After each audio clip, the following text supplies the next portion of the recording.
Good morning, Israel Briefers. I missed you yesterday. So, if you are new to the channel, I'm Rolene Marks, and I don't normally look like this. I'm on a speaking tour of Canada, so I'm literally coming to you from our hotel room in Toronto, and I'm jetting off to Edmonton in a few minutes.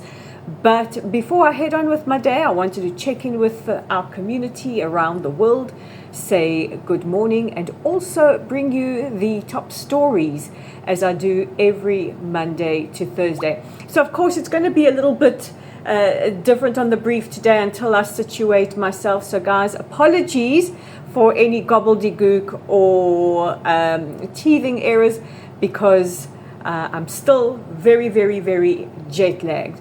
But as I always say, I take you guys wherever I go.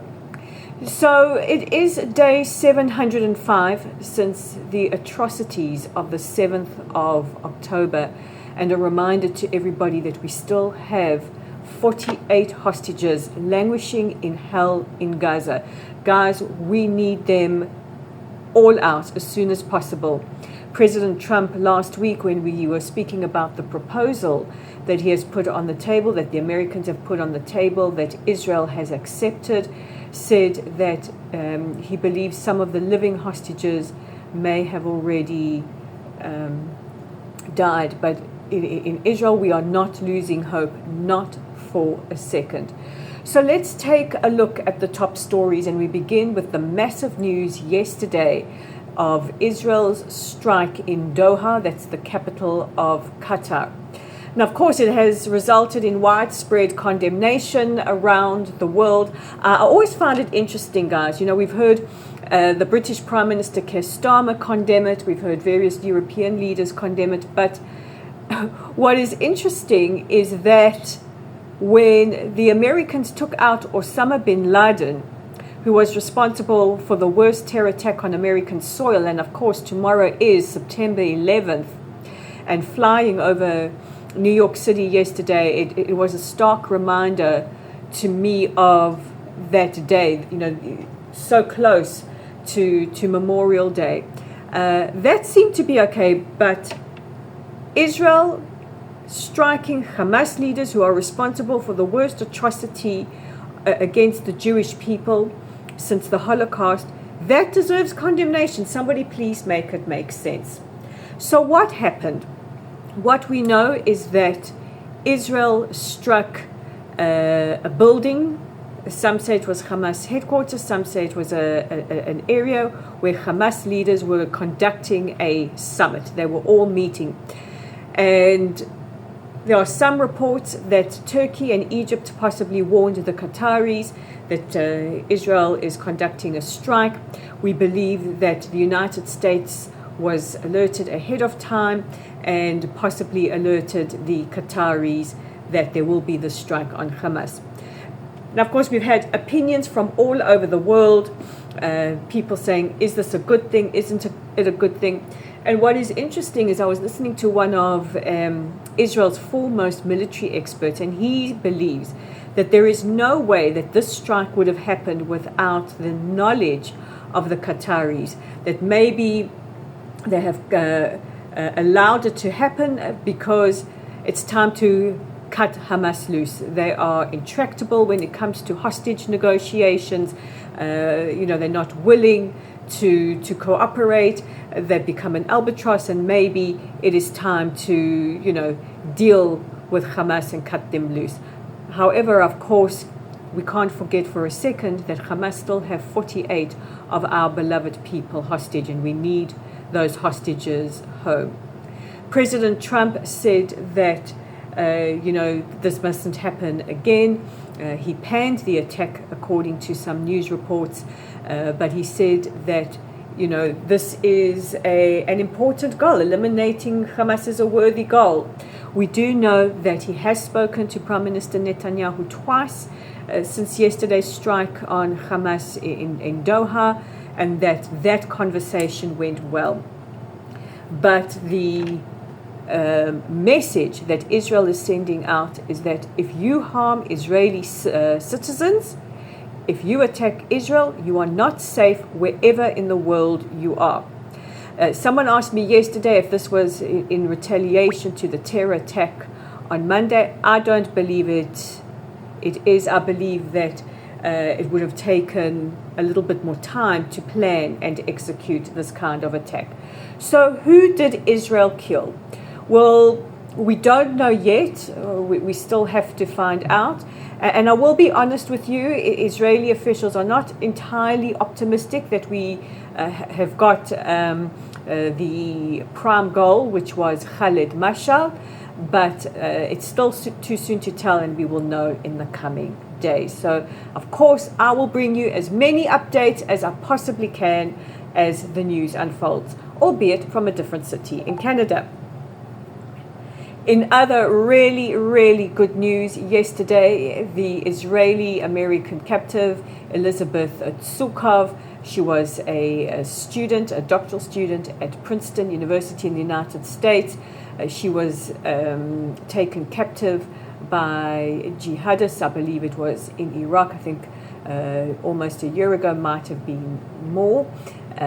She was released yesterday.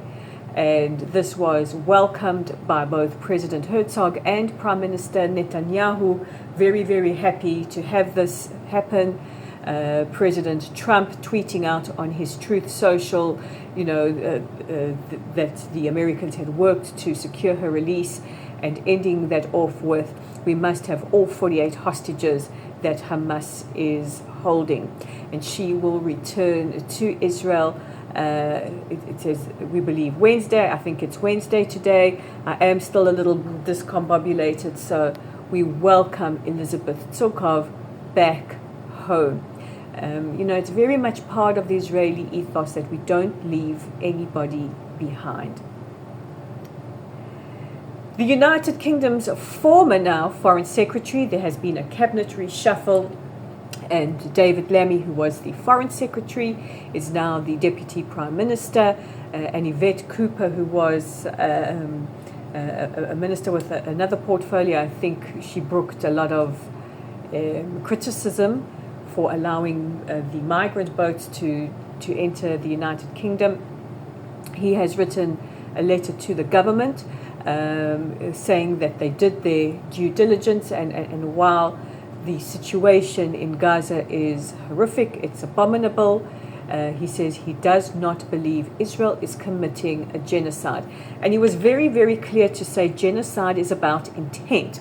Now, this is what we talk about a lot, because unfortunately the word genocide has been applied so loosely and without clear understanding of the definition. And what Israel is engaged in Gaza is horrific. It is war.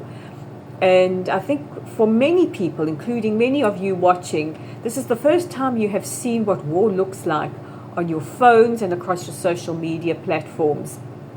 And it has woken the world up to the horrors of what war actually is all about.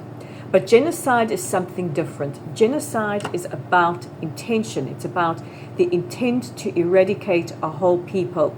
And you can see throughout this war, Israel has taken every measure, the evacuation of civilians, the polio inoculations for children in Gaza, the early warnings, doing whatever we can, sending in masses and masses and masses of food. And as I always say here on the Israel Brief, you guys can monitor that entry of humanitarian aid all for yourself by looking at the COGAT site, by following the GHF, the Gaza Humanitarian Foundation. You can see that aid going in. And of course, I brought you live from Gaza a couple of weeks ago, from the distribution center, those mountains and mountains and mountains and mountains of humanitarian aid that the United Nations had not collected. So we now have it on authority from the British government, who are not exactly the most pro-Israel government, that it is their belief that Israel is not committing a genocide. And finally, a group of evangelical Christians will be suing Francesca Albanese. She is the special envoy on the occupied territories at the United Nations for discrimination. Francesca Albanese, who is very much a voice of Hamas. In fact, she has justified Hamas's atrocities against Israel, will be sued by the Christian community, they say, for her slandering of them, for misinformation and for defamation. So I say to our Christian brothers and sisters, God bless you so much and thank you for that. It is time she is held to account. So guys, those are top stories. I have a question from Ilsa who says, why doesn't Israel go after the Houthis and wipe them out? So Ilsa, I think that what we've seen certainly in the last couple of months is Israel attacking the Houthis with a lot more strength. The Houthis still firing ballistic missiles and drones. In fact, yesterday, guys, I'm in my hotel room here, and my early warning system for missiles coming into parts of Israel went off. And I must say, for a second, it was very, very jarring, very, very unnerving. But this is the reality of what we live through every single day in Israel. And Ilse, you will see we are going off. Well, we're going after them with a lot more aggression. Those surgical strikes a few weeks ago that took out the Houthi Prime Minister, not the Yemenite Prime Minister, the Houthi Prime Minister, as well as a large swathe of their cabinet and military officials, and our striking of targets inside Yemen. But it has taken time to gather intelligence. Yemen is not a country that we share a border with. We've never had any issues with the Houthis before. The Houthis an Iranian-sponsored proxy. So as you can see, as we get more and more and more and more intelligence, so we are more aggressive and more precise with our airstrike. So I hope that answers your question. So guys, thank you for joining me in Toronto before I head off to Edmonton. I'll be back in Toronto next week. I'm in a different city every day. So guys, don't forget to follow our website at www.layoftheland.online, our Facebook page at Lottel Site, our YouTube channel right here at the Israel Brief. This week I won't be on LinkedIn and Substack. I will be on Instagram at Raleen_Marks. And guys, God bless you all. Thank you for joining me, and I will see you again tomorrow from another city in Canada. God bless.